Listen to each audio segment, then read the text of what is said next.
আমি আসলাম ওই যে আইসি আল্লাহ এই ঢাকার দিনও সমন্তল চলে গেল 2 বার। আর এই ঢাকার দিনও এই 1-1.5 বছরের দিন 2 বার চলে গেল। আবার 1 মাস 1.5 মাস আমি গাড়ি চলাইছিলাম একাতেই। চলানোর পর ট্রেনে করে কাকা সময় কম দেয় কি করবো, তারপরে জানি নি আমার গাড়ি না না না এগুলো বলেন যে আমার বলে কি কাকা বিদ্যুৎ করে ড্যান গায়ে করে বলে যাবে গাড়ি ধরুক গাড়ি যাও মানে আমি বললাম তাহলে ঠিক আছে যাও বিল করলাম না যাও তুমি আসবে যাও এই করে আসছে আর আসি দেখছি যে বাবা আমার মানার তলে মাপেনি ওই করে ধরতে যাবে যাও আমি বসে কথা বই যাও। আবার কদিন আগেও করে ঢক করেছে আমি সামনেই চলে গেল না ঢক করলে আমার এইভাবে দ্বীপ মারে আমার কথা হচ্ছে না। আপনার গায়ে 2-3 দিন করে হেল্পার দাবি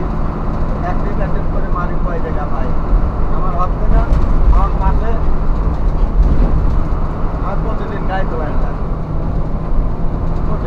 চলারে আমি প্রমাণে দিয়ে দিয়েছি ওই যে তখন হাতে কাজ করলে তুমি মাসে 20 টিপ মারবে যাও তোমার টাকা কাম নেই নয়ন করলে হাতি করলে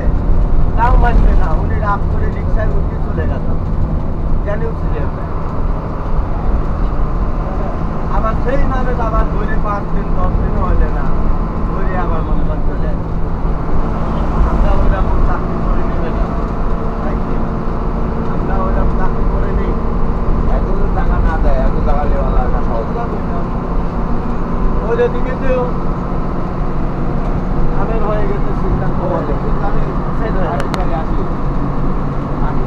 আমি জানি কি সেট করে দিতাম আমি সেট করে দিতাম আবার হয়েও গেছে সেট করে হয়েও গেছে এই রাত্রে এরকম লম্বা জিপ মারেছে এরকম লম্বা জিপ মারেনি জানি এই রাত্রে লম্বা জিপ মারছে এরকম লম্বা জিপ জানি মারেনি এইবার আমি খালি দোয়া করি ওইটা আল্লাহ তাআলা আমার করে দোয়া করি আপনি একটা লোক দেন চালাতে চালাতে শুনে এই রাস্তা সেভাবে কথা বলবো আমি সব সময় খালি দোয়া করি আর তোমার বাপের সাথে কথা কইতাম অলওয়েজ টাইম আইছি তোমার বাপের দোয়া বলতে এক সালাম সারা করে এখন সমস্যা নেই ওরা কিন্তু তাই